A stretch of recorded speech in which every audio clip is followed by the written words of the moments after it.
On this edition of The World Over, a new interview with best-selling author Dean Koontz.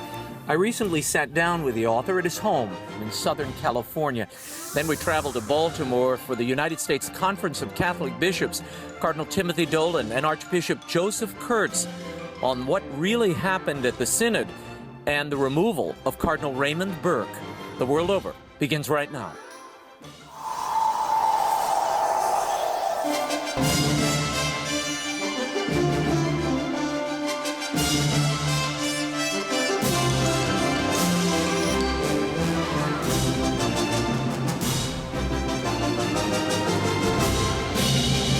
Now, from Washington, D.C., Raymond Arroyo.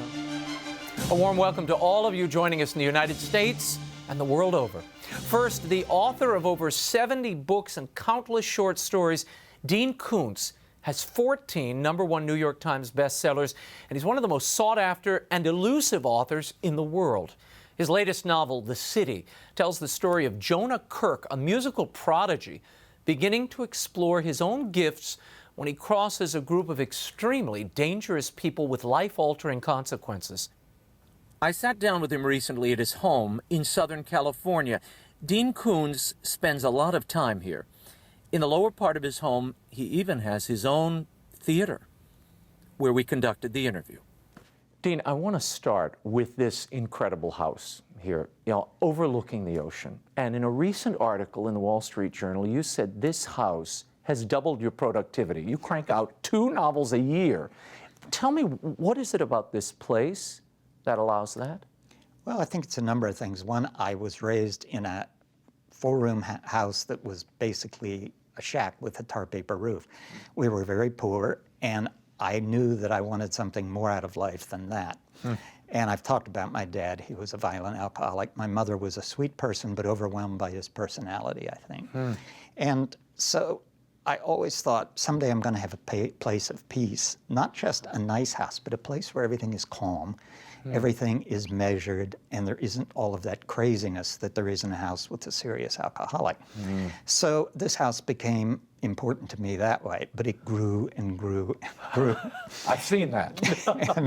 and it became an insane operation, it seemed to me at times. But when it was finished, we have friends who are Norbertine monks who come here for dinner, and they say, this is more relaxing than the monastery. It does have a monastic feel, I have to say. It does, yes. And that's partly because we put soundboard in all the walls so that sound doesn't travel. And we've tried to do everything that could calm me down from a childhood I'm still recovering from. And so that is why the house is important to me in many ways. But it is a labor of love. Took you how many years? We spent 4 years with architects, 3 different ones, and each of the architects, to go back a moment, said, building a house like this usually leads to divorce. And I said, not in our case, which it didn't. But it was a labor of love, and then once we broke ground, it was 7 years, which was how long we knew it was going to take. So it came in on schedule. But during that, we spent so much time attending to every detail, working with the design of every element, that I was spending hundreds and hundreds of hours a year in design meetings. And when all that stopped, I didn't realize that it had been, some reason I didn't realize, it was the same kind of fulfilling creative enterprise as writing a novel. And when it stopped, I had this surfeit of creativity that had to go somewhere. And so it went into a second novel a year. And so I think it benefited me in more ways than... You've said in interviews, or perhaps in your own essays that I've read elsewhere, that writing is an act of faith and trust for you. How is it an effort in faith and trust? No matter how many times you do this, and you come to a novel, and you say, oh, I've done this so often before, I'll do it again. In fact, in my idiot youth, I always thought there were so many tricks you would learn, and then each novel would get easier and easier. But what really happens is the language is so complex and full of so much possibility and storytelling that you never learn all the tricks. There are always new ones. So when I sit down to write a novel, I think, well, I've done this before, certainly I can do it again. But it is not always easy. And I learned quite some number of years ago that you just had to say, it's something I've said about creative talent, you can't take any pride in it because it's a grace. You were born with it, whether it's you're a great cabinet maker or you write novels or whatever it is you've done and you can do well, that you were given. Then what you can take any pride in is the craft. But when you sit down there, years ago I learned that if I thought of it that way, and I thought of it as the grace that came to me, then I basically say, this is an act of faith to write. It's what you've been given to do, so you must do it. And secondly, you have to trust in the source of that grace, and that's what writing is then. And when that happens, and when I can actually completely, we're human, we can't always just give ourselves to those ideas. But when I do give myself to that idea, that is when it goes the most smoothly. That's when there are the least troubles. That's when there's the fewest days I walk out into the hall and bash my head against the wall and say, why can't I do this? So when you give yourself to it as an act of faith and trust, then you're reaching into that deep thing you've been given, and it works for you. And this book really materialized in that way. This was sort of one of those gifts. I mean, the way you sort of presaged this the last time we talked, you said this came from a little short story you were intending to release, correct? These days, when you've got a novel coming, they want you to write an e-story to promote the novel. So they want you to write 2 books? Well, not a full book, but I had Innocence coming, and I wanted to write an e-story to promote it. And I thought, well, the story won't have any connection to Innocence, but it'll be set in the same prototypical city that that was set in. I started to write this story about this musical prodigy, Jonah, and I suddenly was, not suddenly, but at some point I got up to 50 or 60 pages, and I realized this isn't a short story, it's going to be a novel, and maybe a fairly long one. And so I sent the pages to my publisher and said, I think I have to write a different story. What do you think of this as a novel? And the response was, we love this. And so when I got that back, then it motivated me. I wrote another story to promote Innocence, and then this became a whole novel and was one of those absolute fluid experiences of where what psychologists call a flow state, where I felt I was just in there, or what athletes call being in the zone. And Explain that. Because, I mean, that's really when you just hit that, you're not operating any longer. You're just getting out of the way. Yeah. It's, I don't know if I've said this before, I have a friend who's a drummer who's drummed with major rock groups who says what he plays sometimes, he plays so well that other people in the band say to him, what were you doing? Do that the next time. And he said, I never remember what I'm doing. And he said, I just got out of my own way. And I loved the way he put that. And I said, that's the way it is. You get out of your own way. You let your human sense of how you're going to go wrong or why this won't work or all these other doubts, and you put the doubt aside. And when you put it aside and just trust, then things come more easily. But because we are human, that's a very difficult thing to do. You have to be in the right place for that to happen, though, yes? You have to be in the right place psychologically, I think, but and emotionally almost more, because storytelling is an emotional thing. Is there a spiritual element? Oh yeah, absolutely. I'm one of the few who will say storytelling is basically a supernatural activity. In this book, Jonah's grandfather doesn't permit slang in the family, and he said, in the beginning was the Word, and therefore words matter, and this family won't abuse the language. We don't speak slang, and that's part of what Jonah grows up with, which is, I think, a great thing. I do too. The book, I mean, you mentioned a moment ago your friend who's a drummer. Music, art is such a part of this book, but particularly music. I mean, you can almost hear it reverberating in the background and through the walls of this story. Jazz and swing, it's such a part of this. How much of that is personal? I'm a big fan of big band music, and so I have considerable knowledge of it. And I've never used it. I've used it peripherally in stories, but in this one I was using it in a very fundamental, basic way. And music reaches us in a way that fiction can't, or that the written word can't. It reaches more people. I won't say it reaches us differently than well-composed words, but it reaches more people in a fundamental way. And so I think music, if it's great and if it's really wonderful, and there's terrible music. I don't call it music, but I know what you mean. Yeah, our world is saturated with it right now. But if you look back to a period when there was the big band and when jazz was reaching out to a wide audience, it was beautiful music, and it's enduring music. And there were all these amazing musicians, from Duke Ellington to Benny Goodman to all those people. And we had a little bit of that. There was a period of rock and roll that had that energy and uplift early on. Yeah. And then it got dark at some point. And then there were periods where it started loosening up again. If you go to the Beatles started lifting it up again. And then in their own journey, drug it down into a sort of darkness again. And so I wanted to write about big band music and jazz because it's all very uplifting stuff. You know, even the blues, which relates to jazz a lot, is in its fundamental way, although it sings about, you know, a lot loss of and heartache. Is an uplifting music. And that's why it endures also. So I wanted to do a book in which bad things happen to good people because that's drama, but also that the music infused into their life would be almost a signal to you that this is going to be all right in the end. Right, and that is sort of the through line of the book, which we will talk about later. How close, this Jonah he's a prodigy, he wants so to be a piano man and becomes one. I love the idea, the relationships really, not only between he and his mother, but this extended community, the grandmother, the friends, the Japanese man across the hall, the whole community is part of this life. Tell me about that and your intentions there. Some of my intentions I hid from myself. I'll tell you about that in a minute. But my obvious intention was I wanted to say there was a time in this country when there was a greater sense of community. And it existed in every ethnic neighborhood. And it only goes back to the 60s, when you could grow up in a black neighborhood where families were intact, where things were different, and there was that mutual support among people, among generations, and they weren't alienated from one another.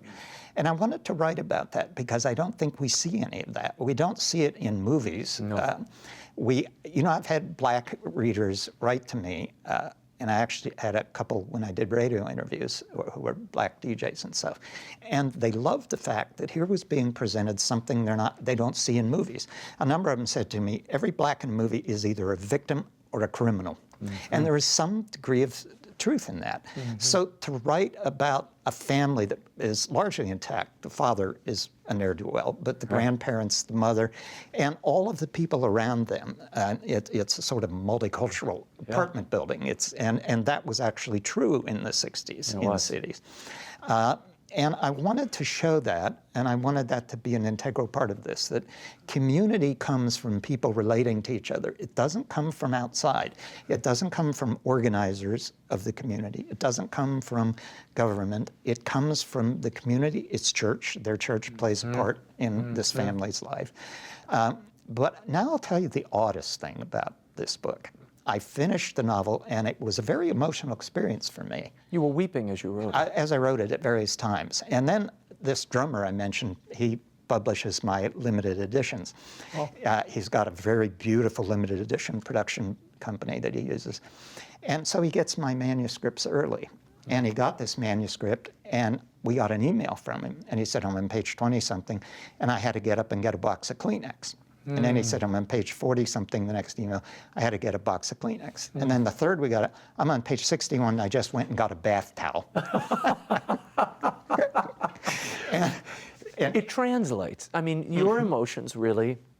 Well, for him, he had a mother he loved dearly, and she had died a few years earlier. And I had known his mother briefly through correspondence. And he said, anybody who loved their mother is going to love this book.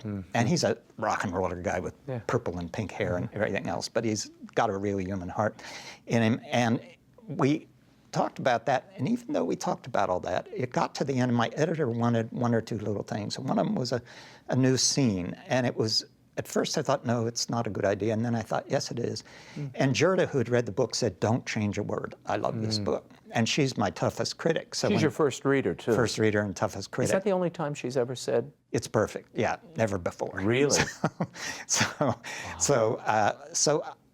I wrote this little scene for the editor late one day, and Gerda was in the kitchen starting dinner, and I'm usually helping her. But I finished this scene, got it off to the editor. The editor responded, I love it. And I went into the kitchen to read it to Gerda. And I'm reading her scene, and I'm getting verklempt. I can't get through the scene. I keep tearing up and Which choking scene up. was it? It's the scene where the mother comes back after the big showdown at the end, and she comes home, and she sees the father that she had, and they've been separated. I won't say anymore. Yeah. But she also has a moment with her son. And I finally got the scene read to Gerda, and Gerda liked it. And I said, I don't know why this book has been so emotional to me. And she looked at me and said, because it's about you and your mother. It's the relationship of you and your mother. And Raymond, I looked at her in astonishment because I had hidden that from myself. And I began to realize that my relationship with my mother was a very difficult thing to write about because there was so much pain in it. Because of my father and because she lived such a poor life and had very little. And so to write about it, I had to move myself away a little bit. So Jonah is black and I'm white. Jonah is a musical prodigy, and my talent is words. But his father's ne'er-do-well like mine was, and everything else is very similar. And the neighborhood, the people, some of the people, some of that type, those there were some good nationalities. people in my life, like my Uncle Ray, who was a surrogate father to me. And so that was sort of Mr. Yoshioka becomes a surrogate father to the boy in the novel. And but that was so astonishing to me that I consciously blocked out that this was about me and my mother. And in the absolute moment it was said to me, I knew it was. So it's interesting the defensive mechanisms you can build to get things done. How, is this the first time that's ever happened to you? Yes, that I was. Where you mined your own biography for material? Oh, I've always minded, but I don't think I ever got to something. This intimate. Is that intimate, yeah. And so I just, at some point, I guess subconsciously decided to build this sort of Chinese wall. And I would keep myself away from the understanding of it. But the human mind is a mysterious sort of place. Well, it conveys. I mean, the emotions convey. You can feel, and it's an alchemy you can't describe, and I know you can't describe it either, but the fact is, when reading it, it does sort of touch a deep place in the reader, so you know it had to touch a deep place in you when you created it. I mean, it's part of the process. Tell me about this notion of art and beauty and music that really permeates this book. And you come away with the idea that community and art, beauty, are really what this is all about.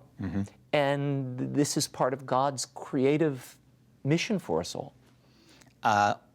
Beauty, whatever form it comes in, the physical beauty of a piece of art or the beauty of a written thing or beauty of music, it signals us to the nature of the world, to the true nature of the world, to let us say the hidden nature of the world.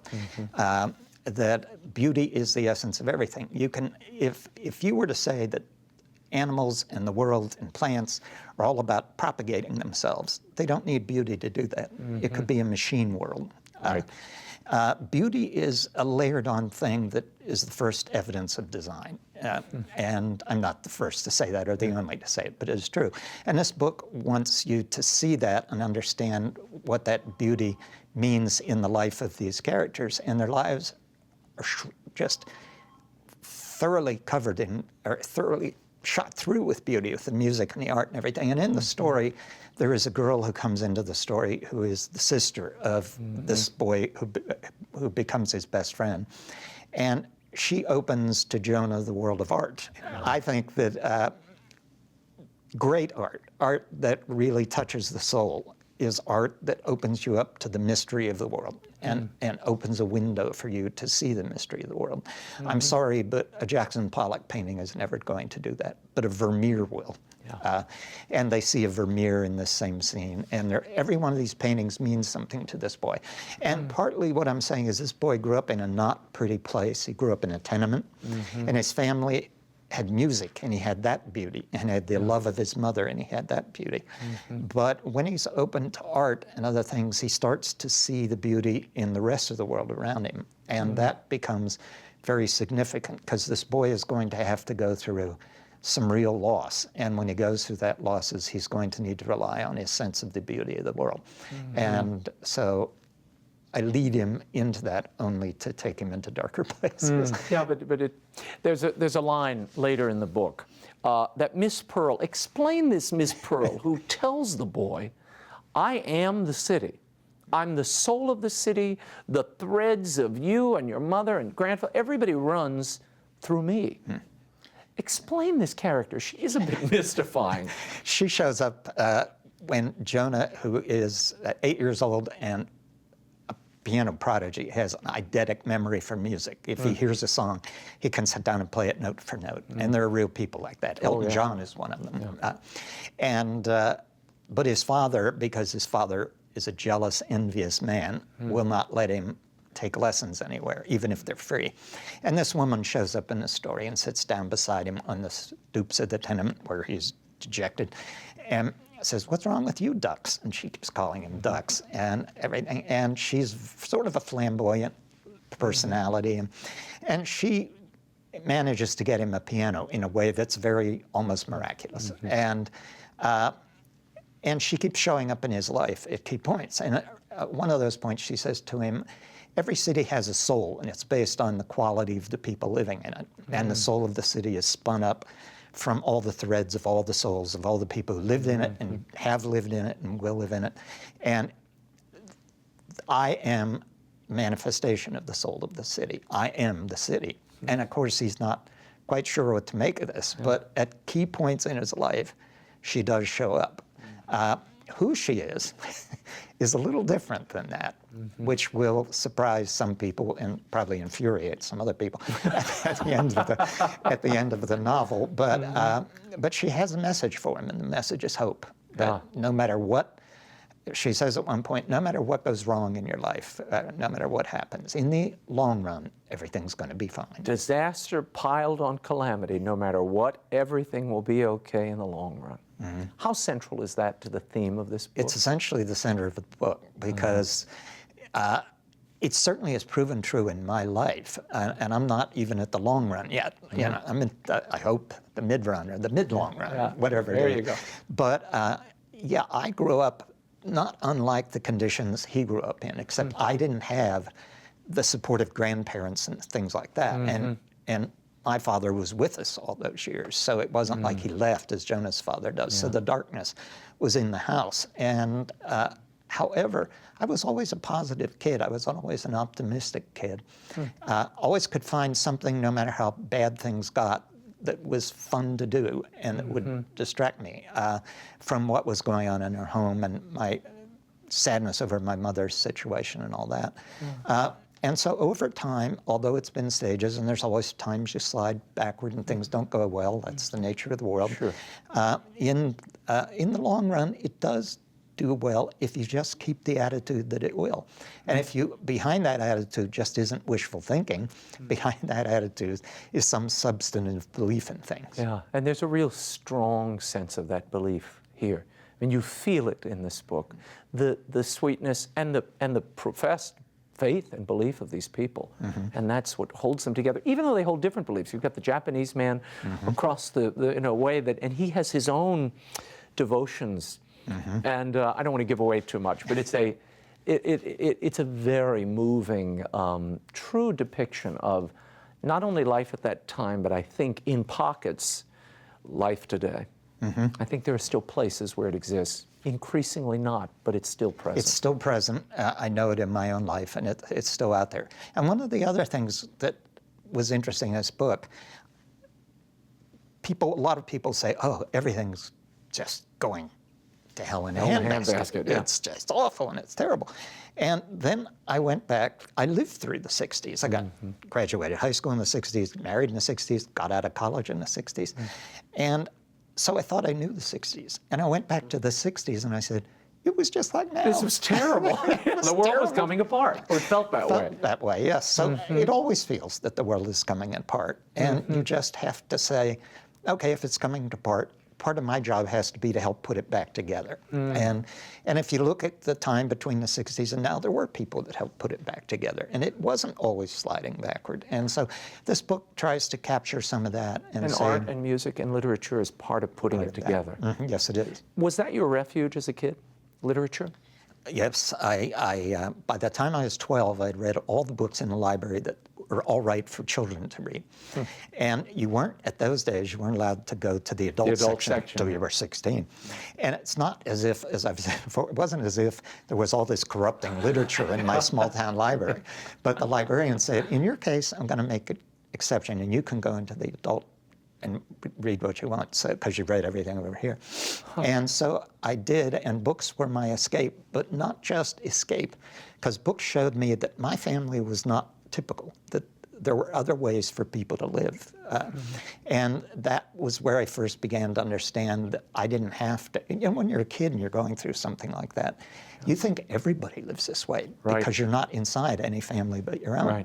And then when you begin to realize through books that this isn't the case, then you say, okay, my goal in life is never to live this way. I'm starting this literacy campaign because I've been so affected by moving into children's literature, and when you see the illiteracy rate here in the United States, it is staggering, particularly among boys, and the implications of that. Give me your sense of the importance of story and young children, particularly boys, reading fiction, not nonfiction, but the importance of fiction. What is the benefit, aside from the fun ride? What does it give them, give us? I would say several things. One, and people will shudder and say no when I say this, but there's more truth, or there can be more truth, in fiction than nonfiction. And the only way I can explain what I mean by that I think people will get it, that every piece of nonfiction, every piece of history is written by somebody with a point of view. And that point of view might be accurate, or it might not, or it might be accurate to a degree. So the book will either be accurate or not accurate at all, or accurate to a degree. If in fiction, you know that you're being told a story. You don't accept everything in it as truth, so, as you do when you're reading nonfiction. So as a consequence, you approach it with a willingness to suspend disbelief, but also not with a willingness to accept all of it as truth. And in an interesting way, a novelist who understands that can sneak truth to you.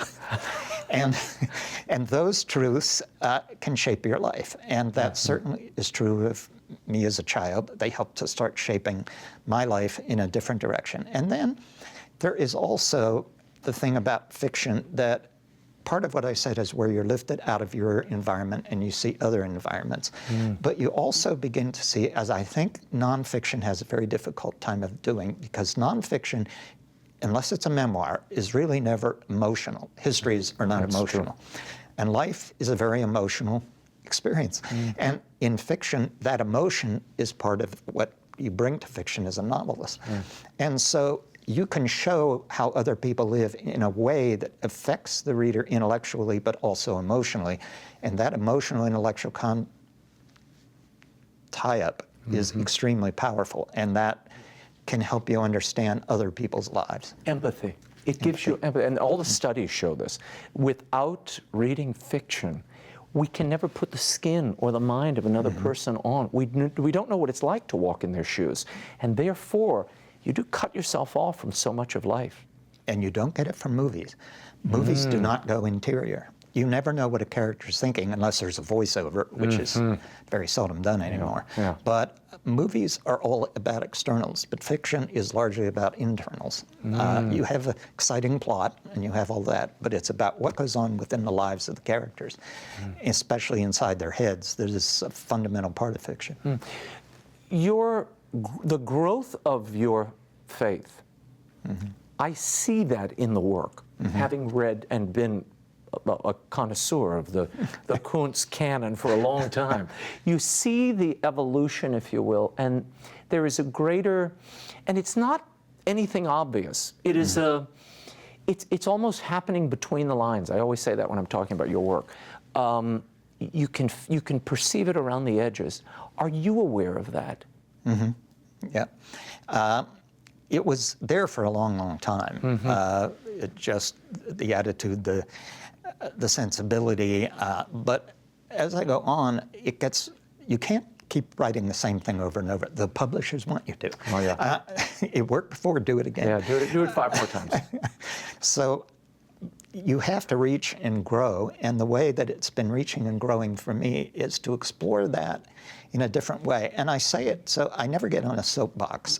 That's not who I am and the way it works, and you don't reach people that way anyway. But what I try to say is that the world is a much more deeply mysterious and interesting and layered place than most people understand it to be in their daily lives. And partly that comes from my reading of science too, because I've been a lifelong lover of science. Yeah. And you know, it shocks people when I say there's nothing between religion and science that makes them antithetical to each other. And many scientists I know are believers. Especially certain physicists or molecular biologists. And this has become, because of what they do in their work, starts to show them... They see this pattern. They see the patterns, the constant pattern. You see what looks like chaos, and you get down to the next level and you discover mysterious structure under the chaos. And then under that looks like more chaos. The more we learn about the world, the more we learn we have to learn. And so many people think we've learned everything. We're not. We're about that far along an infinite spectrum of knowledge. And so I find the two things interesting, and I find so many people, a death of imagination that comes along with the death of faith. And they could get that if they were willing to learn science. They would come back, as I did, to the faith through that channel. And I often say to them, to people say, oh, I don't think the two are together. Say, who do you think founded the first universities? Who do you think founded the whole discipline of science? It was the Catholic Church. But a lot of people don't understand that. They think these were enemies from day one, which is exactly the opposite of the truth. You mentioned a moment ago that you fell away from the Church. What was it that caused that, and how did you find your way back? It was basically Vatican II, where everything began to be vanillaed, and suddenly there wasn't the Latin Mass, and there was, you didn't have to have fish on Friday, and well, initially there were all these rules that changed almost by the month. At first, you could eat meat on certain Fridays, and it was like all these couple thousand years of tradition were being swept away. And I have said before that I think however well-meaning this was, and I don't even credit that everyone doing it was well-meaning, I think somebody forgot that a lot of people come to faith and are anchored in their faith by ritual, by things that visualize ideas for them, because not everyone can read St. Augustine. Not everyone can read all the great theological stuff. Not everyone has the ability to understand it. So they find their way by different things. And tradition is an enormous way that links generations, that find people, and suddenly it seemed all that was going away. Everything was up for grabs. And it really disturbed me deeply. And so for a while, it was just, I thought, I don't want to be part of this. And that's egocentric and wrong, but it was the way I felt at the time. It was a sense of abandonment, I think, in a way. And well, the foundations that you'd built your life on were suddenly shifting. And that doesn't feel good. No. And but for a while, I started to read more and more science, which I'd always been interested in. And science, as I've said before, started, especially quantum mechanics, chaos theory, molecular biology, all of that stuff started to bring me back in the most interesting way, because it raises all kind of issues that are unanswerable. There are people will want to tell you they're all answered, but they aren't. And as a consequence, that started me thinking this way again. And then I was writing what I write, and I was getting letters from clergymen of all kind of faiths saying, I quoted this in my homily, or I did this or this or that. And I got a letter from a man who was a priest who was a member of the Norbertine order, I think in Illinois. And we were living here, not in this house, but in this same area. And he and I started writing back and forth, and I told him that I had sort of drifted away. And he said, you're right next door to an order of Norbertines. They're exactly what you want. And I didn't do anything about that because I thought, yeah, right. Oh, okay. And then by a total other mechanism, I one day got a letter from one of these Norbertine monks, probably a few years later, who said, wrote me about a book of mine that he'd been having some problems, and I don't know, he's never told me what they were, but his abbot put one of my books in front of his door and said, read this, it'll help you with your problem. And he read the book, and he wrote me about the book, and they're a very intellectual group, this particular group of Norbertines. They're kind of fascinating. There's a lot of doctorates and master's degrees among them. And so we started corresponding. I sent him boxes of books. Then we had a couple of them down for dinner, and now they've become a really significant part of our lives. And one day they said to me, this priest is coming in from a Norbertine order in Illinois, and it's to celebrate his 50th year as a priest. And we'd like you to meet him. And I said, well, why don't you all come down for dinner, or a number of you, and bring him with you? It turned out to be the same priest who wrote you all those years ago. Wow. And although it took years, it did happen that way. So that fascinates me, things like that in life. I'll say. Yeah. What's next? I know you've got Saint Odd coming. You've raised him to the altars. Odd Thomas is now canonized, Dean? Well, I don't know that I have the power to do that. Well, fictionally you can. You know, I think I may have mentioned this before we do it. I did an interview with Cardinal Dolan on his radio show. He wasn't cardinal then, and he loves the Odd Thomas series. And he said to me, I don't want to say this to you because I don't want to color what you do with this character, but do you realize you're writing the life of a saint? And I said, the last book in the series has always been titled Saint Odd in my head. And he was very happy about that. But it's, Odd is on this journey, as I've said from the beginning, to absolute humility. And how I write about that, I have no idea. But I'm so in Odd's head that I have a deadline on this book, and I'm working on it now. And it's been very difficult because there's so much to tie up in an 8-book series. Yeah. But beyond that, it's how do I get across the transition he's about to make, the total sacrifice he's about to make. I mean, we've all known that at some point, he has a promise in the first book. Right. And that promise is going to be kept. And for that promise to be kept, probably something has to happen to Odd. And it's going to be different than people think, but the promise will be kept. And he's ultimately somebody who will make the ultimate sacrifice for other people. Now, you don't do outlines, you don't do big spreadsheets. How do you keep track of 8 books and tie them up appropriately? Do you go back and read them all again and make notes? I occasionally am able to go back. This is part of the thing that amazes me. The day I stopped using outlines was the day I started having bestsellers.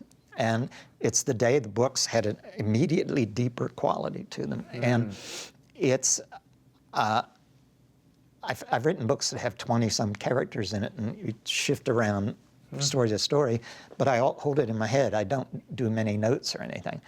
And as I'm doing this book, it's been funny. This is the 8th book with this character, and I think, gee, how did I describe the same? He's coming back to the town he left after book 2. In the first book. Yeah, in the book 2. It comes full circle to the town now, and to the same enemy, essentially, that he had in the first book. And I thought, well, now, how did I describe that place? And I type it out and think, no, I better check it. And I go back and look, and it's the same. So I'm just trusting in it. Well, sounds like you've got a memory that I envy. Well, I talk need to you my come wife help about me. that. Well, I need her to come help me then, because I can't keep track of all of this. So that's the next book. Anything after that you know of? I have finished a book called Secret Forest that is, I keep delaying it because other novels come along that I want to get out there first. And I've had an idea for a novel that's going to be very, very different about a young woman who, and I think it's kind of an epic on scale, who when we meet her, she has been diagnosed with a brain tumor, and it's inoperable, and she only has so much time to live. And then something happens, I won't say what, that suddenly she doesn't have the brain tumor. And she goes into complete remission, so there is no tumor at all. And she becomes obsessed with the idea that I was spared somehow so that I can save someone else. And she becomes obsessed with this idea. And the book opens up into this big adventure for her. And whether or not that is the right way to think, because it's very egocentric to think that for some reason I've been spared and my life has this big meaning now. It may be that she's on a wrong course, or it may be that she's on a right course, but amazing, wonderful, and terrible things are going to happen to her. Oh, boy. The City by Dean Koontz is available in bookstores everywhere and online at the usual outlets, Amazon, Barnes & Noble, go where you like. When the World Over returns, we'll take you to Baltimore, Maryland, to the scene of the United States Conference of Catholic Bishops. We spoke to several of them about the Synod and what lies ahead. When the World Over continues. Stay right there.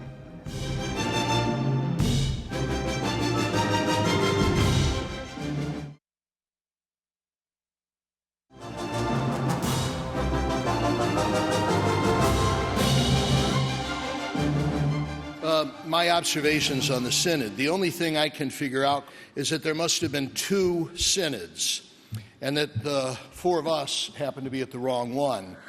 From what I've heard and read, brothers, the real Synod was divisive, confrontational, and partisan. It dwelt only on same-sex attraction, cohabitation, and divorced and remarried Catholics. Depending on where one stands, this Synod was hijacked by left-wing dissenters intent on diluting doctrine, or, as the other side would have it, this promising Synod was smothered by new Octavianis, who dug in to resist the fresh breezes. Too bad we missed that real Synod, brothers, because the one we were at was hardly as spicy, juicy, interesting, or pugnacious. In fact, it was plodding, even at times tedious, but it was a synod of consensus. Welcome back to The World Over. I'm Raymond Arroyo. We're in Baltimore, Maryland, the scene of the United States Conference of Catholic Bishops.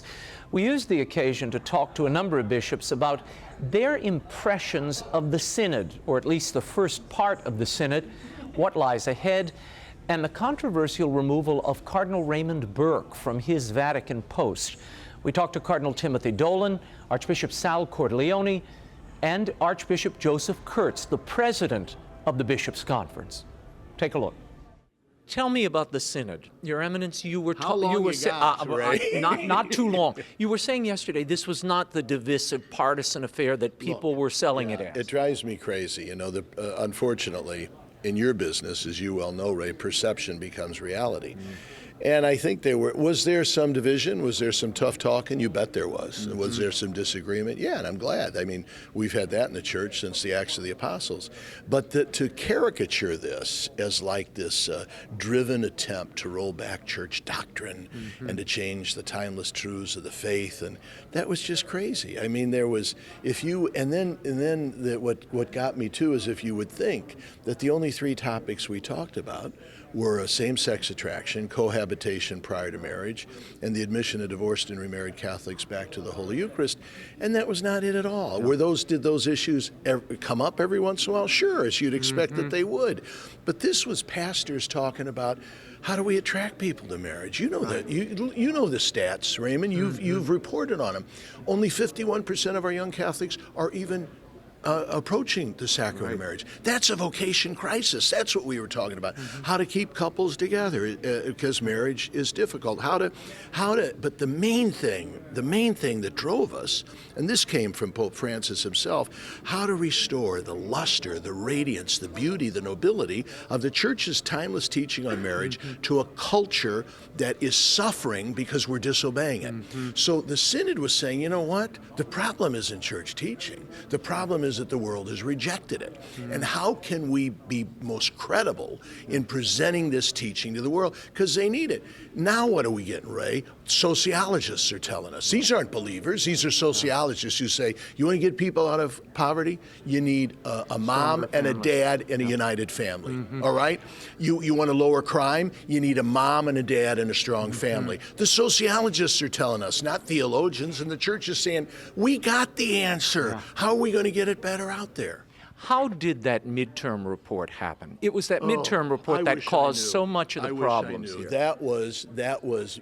I don't know how it happened. To be honest with you, the reaction was literally a gasp. As we were listening to it on the floor of the Synod, you could see that the bishops were saying, "Wow, where did this come from? Thank God this is just a draft. Thank God we're going to spend the rest of the Synod refining this." And then all of a sudden, a bishop near me who has his, what do you call those? iPad? Says, it's already out. And it was just, and we said, what happened here? Is this supposed to be a draft document that was not even looked at by the bishops of the Synod? And became the bishops say, the Pope says. Robbed the narrative. Because then what you got, that got more attention than the final document, which I think was very good, the final relatio that's going to guide us next October. That got more attention. And then once again, you had the good guys and bad guys. This is the enlightened, progressive, liberating new document. And are the bad guys going to shoot it down? That became the narrative.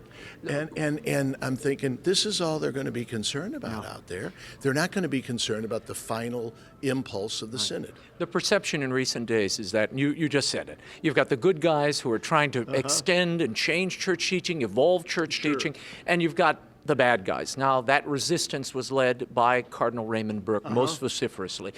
He was just demoted in the eyes of the world. This is how it was reported. What's been the reaction to your brother bishops to that news? Well, I would tell you this, the bishops that know him and love him, and there are many, and I'd be one of them, we just keep cheering him on and saying, look, we know he's an impeccable canonist. He's a deeply faithful cardinal. He would die for the Pope, any Pope, including Pope Francis. He accepted the Holy Father's invitation to speak candidly and frankly. And but you know what? You know what, Raymond? He'll inspire us because he shrugs and says, I'm a priest, I'm a bishop, wherever the Holy Father asks me to go, I'll do my best, and he's going to do it. Go back to your earlier question.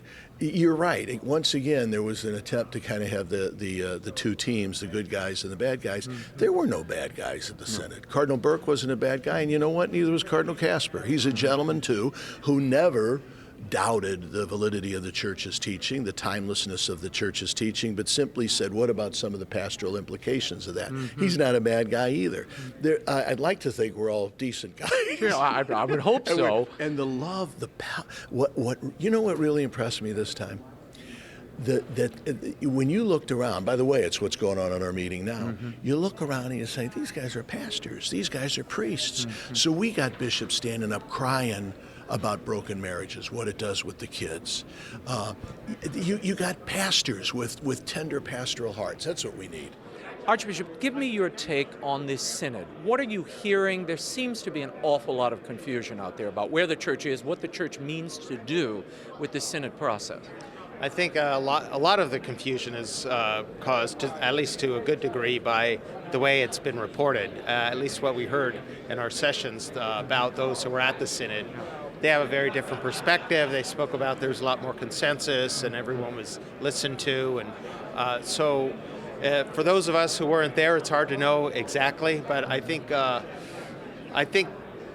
perhaps to a large extent because of the way it's been reported, has created a lot of confusion. Church teaching, of course, can't change. We know that we need to learn how to speak the eternal truth the church teaches in language and categories that, with images and symbols, that people of the time can relate to. So I think that's what we need to be focusing on. I think we also need to focus, again, I wasn't part of the deliberation, so I don't know how much time was spent on the different issues. Right. But what got the majority of attention, unfortunately, I think it was a lost opportunity to focus on other issues that are very much impacting families negatively, especially in areas of the world that are outside the first world, such as families separated by migration, the huge problem of domestic violence, and in a lot of cultures it's still something that can't be talked about. Right. The woman is expected to stay in a relationship and allow herself to be abused. Couples struggling with infertility. And what are the ethical, illicit ways and natural ways that they can achieve childbearing? So lots of other issues that I think are demanding our attention, and I hope that going forward we'll be able to focus more attention on those. Were you surprised by the emphasis on homosexual relationships and unions that were inserted into that midterm report and then removed later?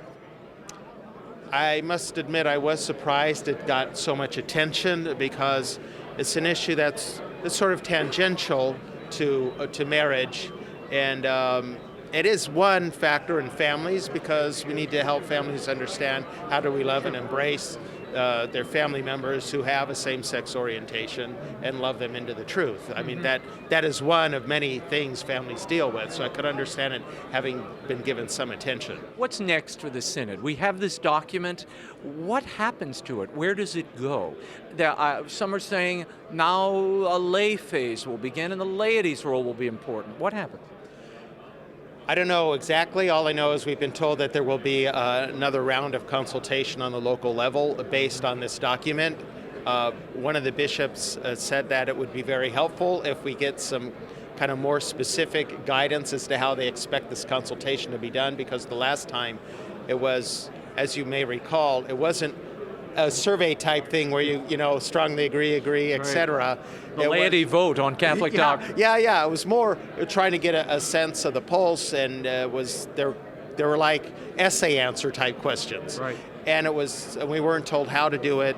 It had to be done very quickly. We were only given a couple of months to do it. So hopefully this time it can be done with more serenity. We'll have more time and more specific instructions as to how this consultation is going to be accomplished. Beyond that, I can't say. I would speculate. I don't want to speculate too much on the air, but I would speculate there will be some lay consultation on this. I think what I said, it's the last time it was up to diocesan bishops to decide how they wanted to consult, and I think a lot of bishops did what I did, was I sent it out to the pastors and asked the pastors to consult with their people, at least the leadership in the parish, the pastoral council and the staff, and then beyond that if they could. Mm-hmm. Your Excellency, as I talk to people about the Synod, about the reaction to the Synod, the word I keep hearing most often is confusion or confused.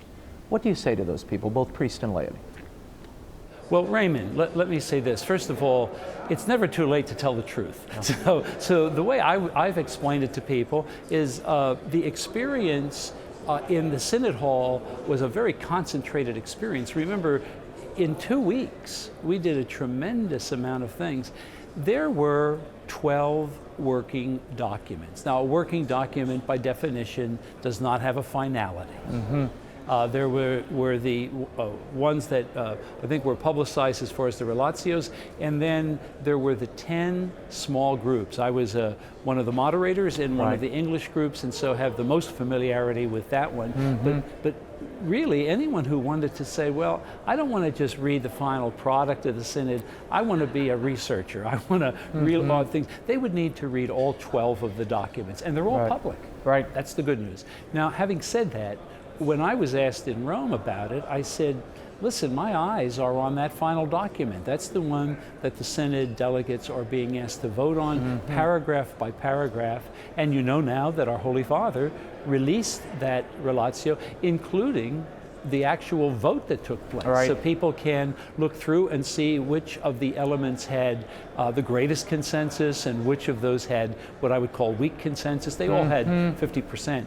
But that document, once we get the final English translation, that will be the lineamenta, in a sense, the threshold document as we prepare for the Synod next year. So confusion, of course, because I think some of the news media, we're good Americans, we want things done right away and fast. But in all fairness, they were working documents. That one that made the most attention really became the grist, if you will, for a full week of small group labor. And I think we worked hard. I think we had a lot of areas in which we deepened the Church's teachings and also, I think, clarified some things. Cardinal Napier of South Africa at the Synod said that the release of that midterm report to the media did irreparable harm. How do you recapture this narrative? That's a good question. I would say Catholics and people of goodwill in the United States are pretty smart. And so now that they've heard that this was a process in which that second document gathered together all the sentiments, and there were a variety of sentiments. Remember, Pope Francis began by saying, be open and speak openly, listen humbly, and be open to the Holy Spirit. Now, I tried to do all three. And I think most did too. But what it meant was there were all kinds of insights and opinions that were gathered, some of which, of course, I agreed with, and some of which I thought, well, no, I don't think that's the right direction to go in. And that's where I think that second week came in. This would have been the week that occurred in the life of Cardinal Napier that he didn't have the chance to comment on. Right. He actually was also one of the moderators. He and I and Cardinal Burke were the three moderators of the three English-speaking groups. Correct. And I believe those experiences were especially helpful because it allowed us coming together and really delving into the interaction. It wasn't a formal conversation. There was a roll up the sleeves quality. And I believe while the final relatio is not perfect, I think it is a solid document, and I think we should move forward now with it. You mentioned Cardinal Raymond Burke. It is not a secret now that the Pope has removed him from a very prominent Vatican position. Now, there was this big debate during the last Synod, and it was basically between Cardinal Burke on one side and Cardinal Casper on the other. Given that dismissal, has that chilled, and will it chill the debate in this next Synod? I don't think so, no. In fact, I think what you probably just described has to do with the Synod life outside the Synod Hall. In the Synod Hall, it wasn't as if each of the bishops you mentioned didn't speak up. We all did. Right. But there was much more of a free flow, and there wasn't that, what I would call a polarization. There was open conversation, open discussion. And I don't see where that open conversation is going to end. I think it will continue. Archbishop, before I let you go, how many delegates will constitute the American contingent going to this next Synod? Well, of course, the appointment is up to the bishops. It's up to the bishops. It's up to the Holy Father. I spoke too soon. But there is a certain grid. In the past, I believe, because of the size of our conference, there are normally 4 delegates that the Holy Father would appoint. That's up, of course, to the Holy Father to appoint, but that would be our expectation. And as you probably know, that the Synod Council or the congregation includes 2 Americans. So Cardinal Dolan and Cardinal Wuerl, they were ex officio members at the Synod, and I would anticipate that would be the case for next Synod. Do you decide that? Do the bishops vote on it? We'll see. It's up to the Holy Father. There's no requirement in our bylaws that include the president as being there. I'd be eager to be. I was told the bishops are going to vote, though. Will they submit a list, if you will, to the Holy Father? There are informal things that are not of an official nature, but it's really the key thing to remember. If you hear rumors that someone's a delegate, ask them, has this person been appointed by the Pope? Because that's really the litmus test. Until next week, the show continues on Facebook and Twitter. Like me on Facebook, follow me on Twitter. Let me know what you thought of tonight's show. The links are at RaymondArroyo.com. Now, do not miss next week's show. My exclusive interview with Monsignor Hilary Franco. He was the personal secretary to Archbishop Fulton Sheen for a number of years. He reveals much about the blessed-to-be and much more. In the meantime, we'll be scouting the world over for all that is seen and unseen. On behalf of the staff and crew of EWTN News, thank you for watching. I'm Raymond Arroyo from Washington, D.C. We'll see you next time. Bye now.